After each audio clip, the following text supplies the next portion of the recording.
வணக்கம். நம்ம இன்னைக்கு முட்டை மாஸ் செய்கிறது எப்படின்னு பார்க்க போகிறோம். கடாயில் 1 டேபிள் ஸ்பூன் எண்ணெய் ஊற்றிக்கணும். 1 ஸ்பூன் ஜீரகம், 1 ஸ்பூன் சோம்பு போட்டு தாளிச்சுக்கணும். இது கூட வெட்டி வச்சுருக்க ஒரு பெரிய சைஸ் வெங்காயத்தை சேர்த்துக்கணும்.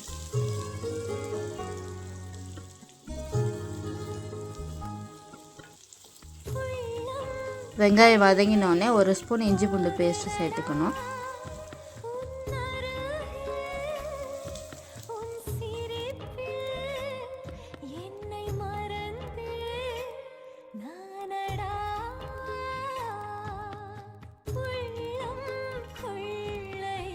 ஒரு கொத்து கருவேப்பிலை அதோடு சேர்த்து வதக்கிக்கணும்.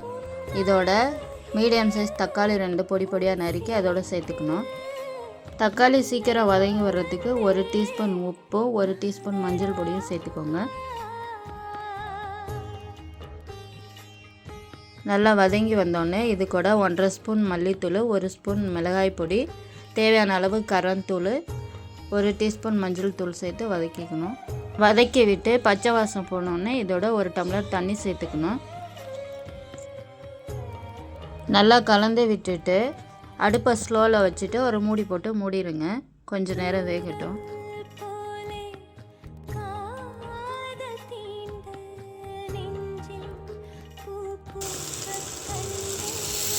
நல்லா வெந்து வந்திருக்கு. இந்த டைமில் நாம் ஏற்கனவே வேக வச்சு நறுக்கி வச்சுருக்க முட்டை இதோட சேர்த்துக்கணும். நான் ஒரு 7 முட்டை இதோட சேர்த்துருக்கேன். உங்களுக்கு தேவையான அளவு முட்டையை நீங்கள் சேர்த்துக்கலாம். சேர்த்து நல்லா கலந்து விட்டுறணும்.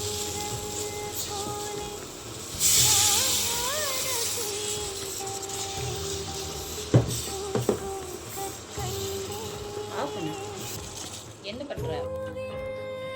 கிரேவி கிட்டத்தட்ட ரெடி ஆயிடுச்சு. இந்த டைமில் உங்கள்கிட்ட சிக்கன் குழம்பு அப்படி இல்லைன்னா மட்டன் குழம்பு இருந்தால் அதோட சேர்த்துக்கோங்க. உங்கள்கிட்ட குழம்பு இல்லைனாலும் ஒன்றும் பிரச்சனை இல்லை. குழம்பு சேர்த்து செய்தீங்கன்னா ஹோட்டலில் வாங்கி சாப்பிட்ற டேஸ்ட்டில் இருக்கும். உப்பு கரெக்டாக இருக்கான்னு செக் பண்ணிவிட்டு தேவையான அளவு உப்பு போட்டுக்கோங்க.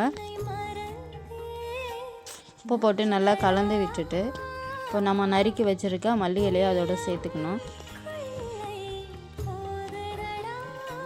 அவ்வளோதாங்க, கிரேவி ரெடி ஆகிடுச்சு.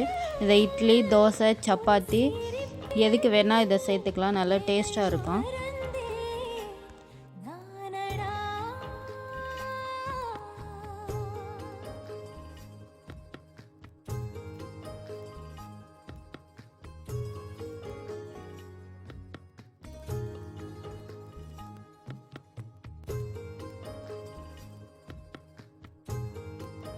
For watching, friends.